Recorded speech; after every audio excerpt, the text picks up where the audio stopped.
এই 2024 সালের 5ই আগস্ট পর্যন্ত তিনি কিন্তু দায়িত্ব পালন করেছেন ন্যাশনাল টেলিকমিউনিকেশন মনিটরিং সেন্টারের মহাপরিচালকের দায়িত্ব।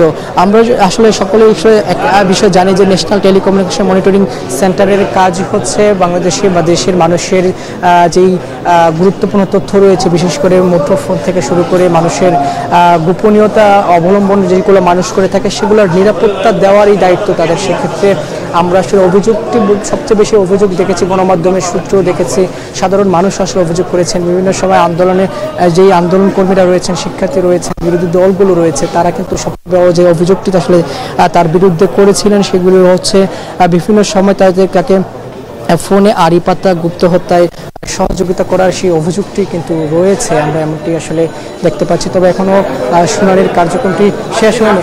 তবে পুলিশ এই যে মাত্রই আমরা আসলে জানতে পেরেছি পুলিশ যে 10 দিনের রিমান্ডটি আবেদন চেয়েছিল সেটি 8 দিনের মঞ্জুর হয়েছে আমরা জানতে পেরেছি, অর্থাৎ 10 দিনের রিমান্ড থেকে 8 দিন করা হয়েছে।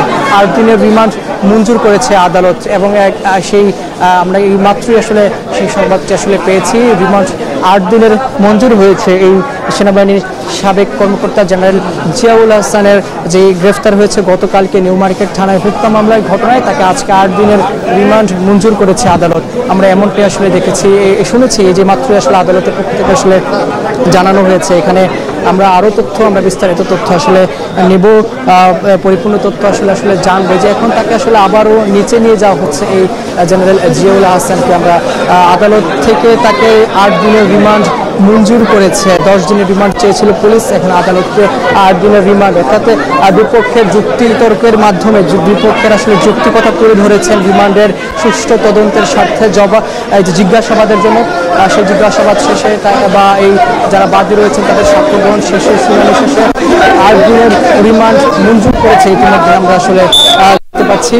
এবং তারা এই যে এখন তাকে আবার এই নিচে নিয়ে যাওয়া হচ্ছে যেখানে আলামত নিষ্পত্তি শাখা রয়েছে সেখানে রাখা হবে। কিছুক্ষণ পর তাকে আবারও ডিএমপি হেফাজতে নিয়ে যাওয়া হবে। তাকে এখন কোর্ট থেকে বের করা হচ্ছে আমরা দেখতে পাচ্ছি। এবং এখানে যারা আইনজীবী রয়েছেন আমরা কথা বলবো কিছুক্ষণের মধ্যে আইনজীবীদের সঙ্গে যে আসলে এজলাসের ভেতরে যে কি ঘটেছে, যে বিচারক রয়েছেন তার সঙ্গে আইনজীবীদের সঙ্গে যে কথা হয়েছে বা কি বিষয়গুলি তুলে ধরেছেন আইনজীবীরা, সেই বিষয়গুলো আসলে জানার চেষ্টা করবো কিছুক্ষণের মধ্যেই। তবে এখন তাকে আসলে নিয়ে যাওয়া হচ্ছে, কিছুক্ষণ পরে আদালত প্রাঙ্গণ থেকে তাকে ডিএমপি হেফাজতে নিয়ে যাওয়া হবে। এখন তাকে আসলে গাড়িতে করে তাকে যে আলামত নিষ্পত্তি শাখা রয়েছে সেখানে নিয়ে যাওয়া হয়েছে, তাকে রাখা হবে এবং কিছুক্ষণের মধ্যেই তাকে আদালত প্রাঙ্গণ থেকে আবারও ডিএমপি হেফাজতে নিয়ে যাওয়া হবে।